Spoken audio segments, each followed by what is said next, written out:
Controversial bill could soon require public school classrooms in Texas to post a copy of the Ten Commandments.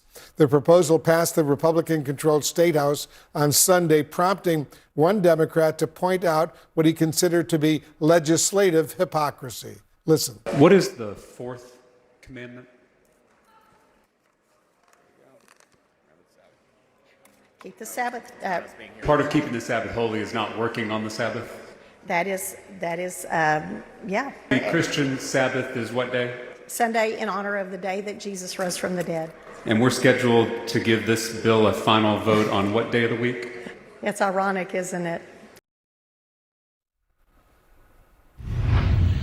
One of the lawmakers in that video, Democratic State Representatives James Tallarico of Texas, is joining us right now. Representative Tallarico, thanks so much for being with us. You're actually, in addition to being a representative, you're a preacher and a former middle school teacher. Explain why you're opposed to having the Ten Commandments posted in public school classrooms in the state of Texas. Yeah, my granddad was a Baptist preacher in South Texas. I've been going to the same church since I was 2 years old, and I'm now in seminary studying to become a minister myself one day. So my faith means more to me than anything. But I believe that this bill is not only unconstitutional, un-American, but I also think it's deeply unchristian. It not only violates the separation of church and state in this country, but it also violates the core teachings of Christianity. You know, the Apostle Paul said that the Ten Commandments are summed up in one command: love thy neighbor as thyself. The Hindu student who's sitting in a Texas public school classroom is my neighbor. The Sikh student, the Buddhist student, the atheist student who's sitting in a Texas public school classroom is my neighbor. And I'm called to love them as myself, and forcing my religion down their throats through government action is not love.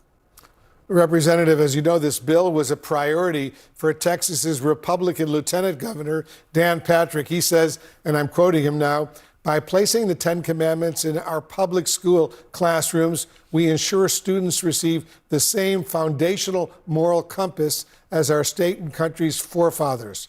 What's your response to that, Representative? And how is this bill going to impact public education in your state of Texas? Well, if we wanted to post a foundational document in all of our Texas public school classrooms, I would suggest the Constitution of the United States, which includes the First Amendment, which enshrines the freedom of religion and the freedom from religion. It has the Establishment Clause and the Free Exercise Clause, which we commonly call the separation of church and state. I think we should post that in all of our classrooms so that our students know that everyone is welcome here, regardless of your background, regardless of your faith tradition.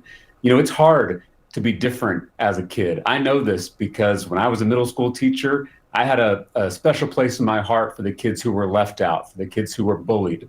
And if you're a Hindu student or a Muslim student or a Jewish student in a Texas public school classroom, you're a little different, and that can be difficult.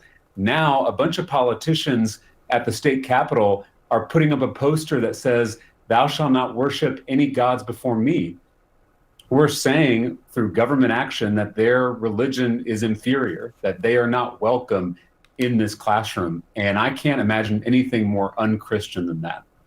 Your state's Republican governor, Greg Abbott, said he intends to sign this bill into law if it comes to his desk. How do you or your Democratic colleagues plan to challenge this?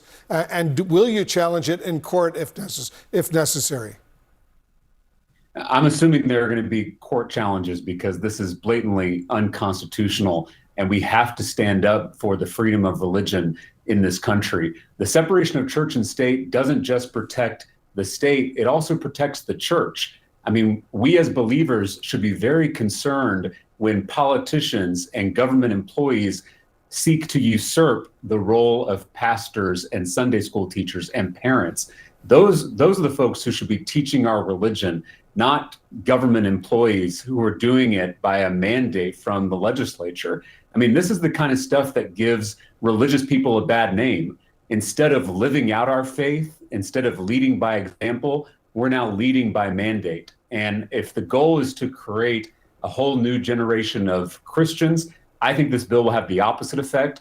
It will create a whole new generation of atheists who think that our religion is more about power than love. Texas State Representative James Tallarico, thanks so much for joining us.